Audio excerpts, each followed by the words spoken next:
It's not Labatt Light. It's not Labatt Blue. It's not even Labatt Royal. It's Labatt Blue Royal Light. Only on Lake TV.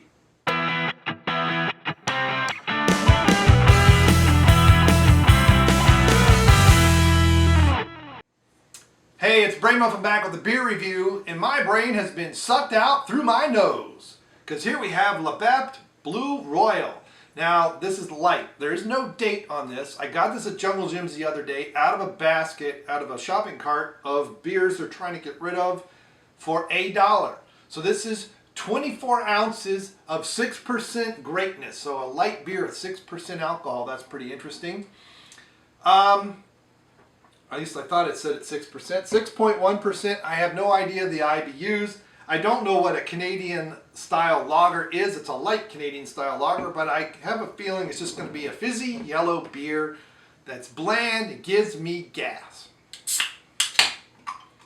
If I'm lucky. Oh.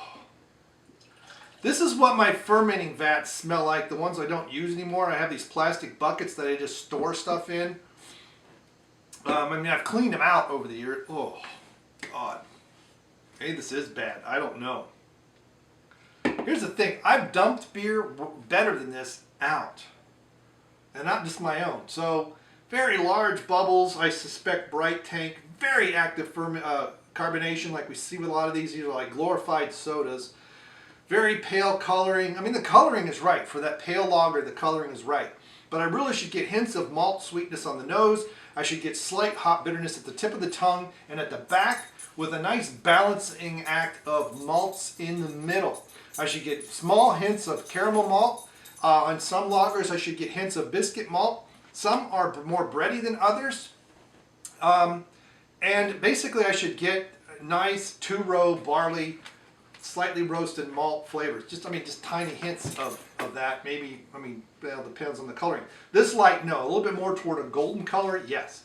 I shouldn't have too much sweetness from it, but just kind of mid-mouth dancing around. It should have a slightly bitter finish. I suspect I'll get none of that from this. So let's see.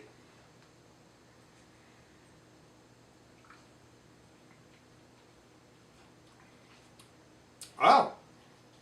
Green apple. So we get acetyl or acetyl, I forget how to pronounce it, from the yeast. So that is a slight infection. Budweiser is known for that. People call that their beechwood aging or whatever, but they are known for that green apple, which gives me headaches. When I detect it in my light ales, I'll bottle them and see what happens, because sometimes it'll go away, but quite often I dump it. Oh my God, this is horrible.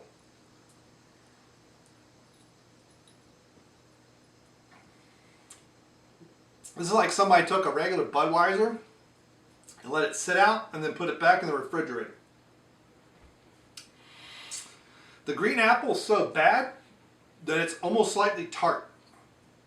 That's why there's no date on here. This would be a great idea, because the thing with Jungle Jim's is, and I know they're trying to make money, and I don't think they always do it on purpose, but I have bought beer well past the expiration date, sometimes on the shelf, full price, and then so I'm very suspicious of the stuff that they have half price.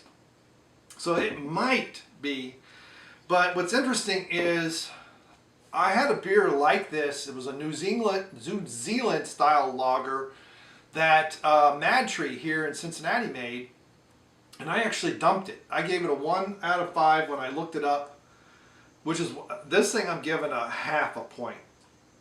This is one of the worst beers I've ever had. God, it's horrible. Green apple all the way. And I tweeted about it, me dumping it. It's the first Mad Tree beer I've ever dumped out. And they asked me to send a picture of the bottom of the can. And it was almost as bad as this, but not quite. And it was really sour, and not a good sour. It was a really off flavors, and that's all this is. This is off flavors in a can with formaldehyde and bubbles. Oh.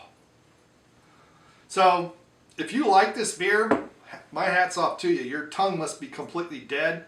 But if by chance this beer is old, because I said there's some writing on the bottom and nothing that looks like a date, and it's actually decent-ish, let me know, and I will try and find a fresher can and try it. Like I said, this was $1 for 24 ounces. And it is, I mean, it's giving me a headache, like right this side of my, it's like, it's coming up underneath my eyeball, kind of scooping up this way. Oh.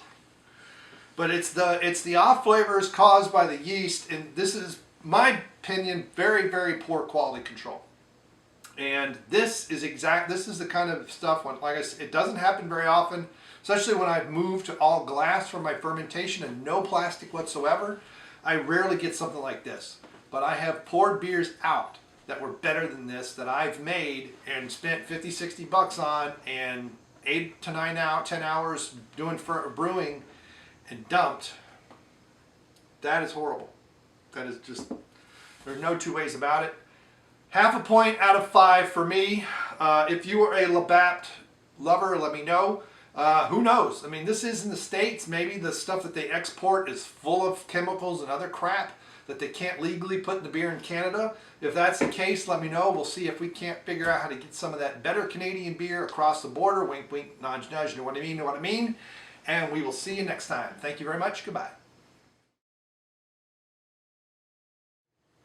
Wow, it's a Blue Royal Light. Canadian style, light Canadian style lager. 6.1%. 24 ounces. Wow. We'll go UT as soon as I get this one done, okay? I'll get Zach to take you all over UT. Hey, Zach? Hey, Zach? Yeah. When I'm done with this one, can you take them out? Yeah. Thanks. Hopefully I won't be too long. I've been too long-winded on the first one especially.